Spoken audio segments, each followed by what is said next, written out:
Hi, thank you so much for tuning in. Welcome to Conversation Series of Air Cargo Africa 2025. We are here in Nairobi. Myself, Libin Chacko Kurian, a journalist for Stat Media Group. Right now, I'm sitting down for a video interview with Eliska Hill. She is the SVP Cargo UK and rest of the world for Air Partner, a charter broker who is diversifying its business right now. Eliska, thank you so much for joining us today. Thank you very much for having me. Thank you so much. Let's start by talking about your career. You started your career 30 years ago for an airline based in UK, MK Airlines, and you used to carry vegetables, perishables from Africa to UK, including from Nairobi, for example. Right now we are in Nairobi. Please take us through your journey.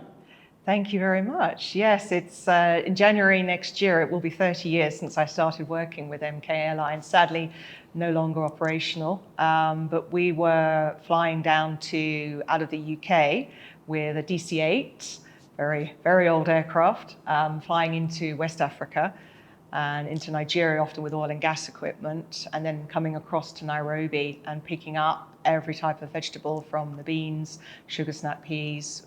We were also uplifting the flowers, but the vegetables were moving into the UK for distribution in the supermarkets at the time. This is back in the mid-90s. So a very long time ago, but a great experience coming straight out of university, and then joined the airline, learnt the business from the ground up, and got to travel all throughout Africa. We were also picking up in Harare, in the Longwy, and operating many other flights to interesting places around Africa at the time.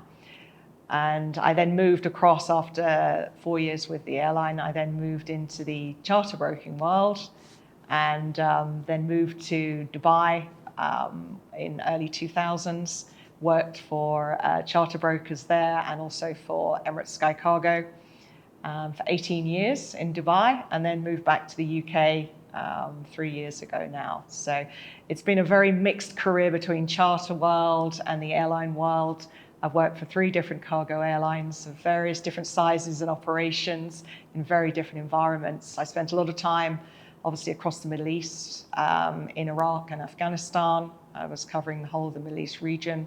Spent many trips into Iraq, developed businesses in Iraq, traveled around the country alongside the whole of the Middle East, and of course plenty of time in Africa. So it's great to be back in Nairobi again. It's been 8 years since I've been here, and always has a special place in my heart. Okay, thank you for taking us through that journey. Air Partner is a traditional charter broker, is now diversifying its business and changing its direction. Give us an idea about why and what is happening there. Well, I joined the company 4 months ago, and I came back into the charter world after having been out of it for 10 years now. And there's been a lot of changes in the charter industry post the pandemic. And we find that the charter world is quite saturated following on from the pandemic. And with the development of the e-commerce industry, the rise again of increased freighter networks and the passenger networks, is there the capacity and the availability and the need for chartering? And the UK office has developed a new direction in the meantime, which has really grown especially strong in 2024. And I've seen this as soon as I came on board. I can see the developments that they've made in a very new direction and focusing more on the time critical industry, and especially with aerospace as a strong focus, and developing and creating a portfolio of products to offer in that industry, to carry everything from small items up to full aircraft engines, from an onboard courier, OBC, moving it on a scheduled freighter or passenger service, and up to a full or part charter. So giving that full range of services alongside all the customs and support and road freight transport that might be required to offer a door-to-door service. So it's become a real portfolio, as I said, of services that we can offer to the market. And I want to take this forward and see how we can develop this as a niche product. Thank you for mentioning the diversification and the services offered by the company. now you have a focus, you said you have focus on the time critical and the airspace industries, for example. Give us an idea about, with all the expertise of your team, how they respond to some of the bookings that comes in to move some of these time critical airspace equipments, for example. Certainly. Well, the beauty is that we have a really experienced team on show. We also have a 24/7 team as well. So there is somebody on desk responding to any inquiries immediately. So the first, obviously, is to identify the inquiry, acknowledge the inquiry, identify the requirements, and work with the customer as a partner, really, to understand what they need, when they need, how urgently they need it. Because often they may say they need it very urgently, but it could be for a routine maintenance period. So they might not need the fastest, most expensive way of moving it. So it's really understanding the concept, how big the pieces are, what their need is, and looking at how the best, the most cost-effective way would be to move it. Could it be moved with an onboard courier? And it doesn't need to be a small box that they can take in the cabin. They can move it with them as excess baggage. Could it be moved on the next flight out? Could it be moved to connect to a freighter service by a road feeder network? And does it need perhaps a part charter or full charter only as the final option or the last sector of the journey? And then it's a delivery to the customer at the other end, making sure, of course, all the documentation is correct, the customs clearance and everything else is covered through the agent. So, give us an idea about the trends and the demand that you are seeing right now, a kind of market outlook, what you are expecting from from these niche markets which you are focusing in 2025? Well, we're seeing, I mean, as the pandemic has finished and the aircraft are starting to fly again, we're seeing, of course, more passenger aircraft entering service. They are requiring more maintenance. There are new routes opening up, new destinations. So we're seeing a huge increase, certainly with the carriers that we're working with, very niche, obviously global carriers that we work with, select carriers. The demands are rising as we move forward. They're looking for more maintenance bases.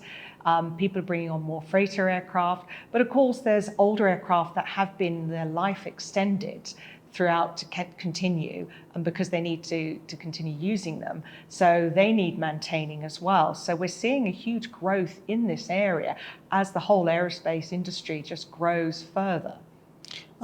Supply chain disruptions is an important thing to look in this market. At least since COVID-19, there have been a flow of different disruptions coming in. How do you respond to some of these disruptions while focusing on some of these niche areas? Well, this is where it's great having a team that's 24/7 that can be available. So of course, the first thing you've got to be is be fast, be quick, and be agile. And that's one of the beauties of being involved in the industry, having a relationship with the carriers, knowing who to use, where to find them. We had similar situation. We had an aircraft that went technical in Western Africa, in fact, for one of our in-house carriers, and they needed to get an engine replacement. And I won't name the country, but certain areas are not exactly easy to get to. So the team reacted extremely quickly, knowing they had to find a solution for an engine that was coming out of the US, but also bring the return engine back to the US for repair, and do this very quickly. This is on a passenger aircraft that's stranded in a very remote location. So we found a solution, rather than offering a direct charter option, which perhaps others may have looked at to think as the quickest, but of course the most expensive option. We managed to move the aircraft engine by road, obviously on a specialized transport unit, to connect in with a scheduled service heading into Europe, and then used a full charter for the last mile effectively, but the last kilometre maybe, into the destination to bring the engine in.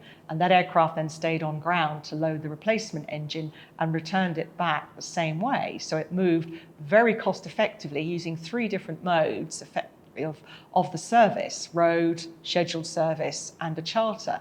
By using that combination, we saved the carrier hundreds of thousands of dollars and found a very effective solution to their requirements. Okay. Can I ask a follow-up question in terms of when you do such operations, you need very robust process in place. You need expertise in terms of human resource. You also need good technology to handle some of these big process. So how this integration of all these things happening at your company gives an idea about that. Well, that's quite exciting because we're actually working on a whole new system, because that's exactly the most important thing. At the moment, everything has been working exceptionally well because of the team and the people that we have. But you're right, we need the technology to enhance it. And we're actually working on implementing that at the moment.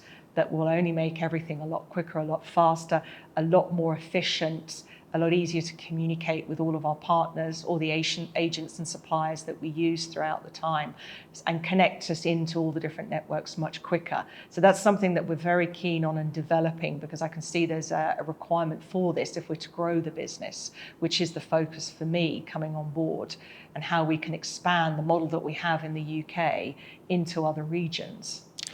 With all the changes in the business model, where do you see the demand coming from in terms of geographies and in terms of different regions? Well, talk about my growth plans, but certainly the reason I came here was to have a look at what the demands are for Africa carriers. And this is a really, again, it's fond memories for me. But there's a lot of growth, and we've heard it a lot during the conference over the last 2 days, that the African carriers are looking to grow their fleets. They're looking to expand, and as they expand, but they're looking to obviously support their aircraft and extend the lifetime of the aircraft that they have. There's a lot of operators that have older aircraft in Africa. They need to maintain them. They need to keep them going and keep them moving to keep that expansion moving forwards. So this is certainly an area that we're looking at as how we can support the carriers across this region. But as I say, all carriers, I think, are looking to grow in the different markets. The Middle East, we've seen obviously with several of the Middle East carriers that have been here over the last few days, they're all expanding their fleets, they're all growing their networks. So there is only room for expansion in this industry, and we are in a very small niche part of it. It is a huge, huge area to get to, and we work very much, as we call it, with a white glove service. So we operate at the highest of levels and give the best service to our customers. So we only like to work with those kind of customers that we know we can give that service to, we can provide, we can ensure that we have that point of contact everywhere they need, and they will have the speedest, the fastest, and the most efficient and cost-effective service that they can get. That's very interesting. The relationship with the airlines, for example, gives an idea about how that is evolving while you're changing your direction or building on that business model now. Well, at the moment, and it's been very exciting, the team were just in MRO Middle East in Dubai last week. There's a couple of other events that are coming up that are very specific to the carriers, to the airlines directly. And it's building those relationships with the teams, with the procurement teams within those carriers, and getting them to understand that we can provide these kind of services to them at a very high level, and find often, the most cost-effective solution to them. So there's a lot of work. The focus this year is going to be attending a lot of these events, building those relationships, because it takes a long time to come in as a new entrant effectively into this market that's been long dominated by the freight forwarders, and offer your services. So you've got to earn the trust and build that relationship and show them, give them the level of service that they expect, and that they understand that the job will be completed professionally, efficiently, and at a great value for money. Okay, thanks for that. You joined the company Air Partner 4 months ago, and there are many changes happening in the company in terms of the business models. Give us an idea about how you envision Air Partner in the next 5 years, where you want the company to be, and how it will look like for a journalist, for example. Well, I want us to be acknowledged as one of the key time-critical service providers in the aerospace industry, working at an extremely high level, but globally. At the moment, we're very UK-centric because it's the UK team that is focused on this.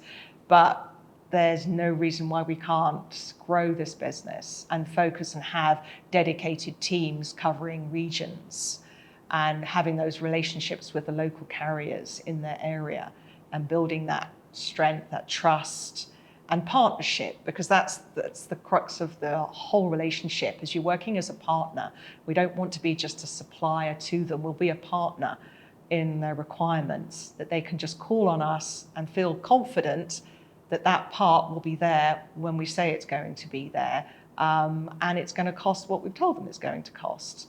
And trust, at the end of the day, that's the most important thing. So it's when any part or an aircraft that is AOG, for example, could be costing them millions of dollars a day, they need to make sure that their partner is going to get that part there on time. One more follow-up question. When you're building your niche expertise in this area of airspace and time-critical movements, what are the expertise or the technology or that you need to build to make sure that some of these things are moving without any damages, for example, or any delays, for example?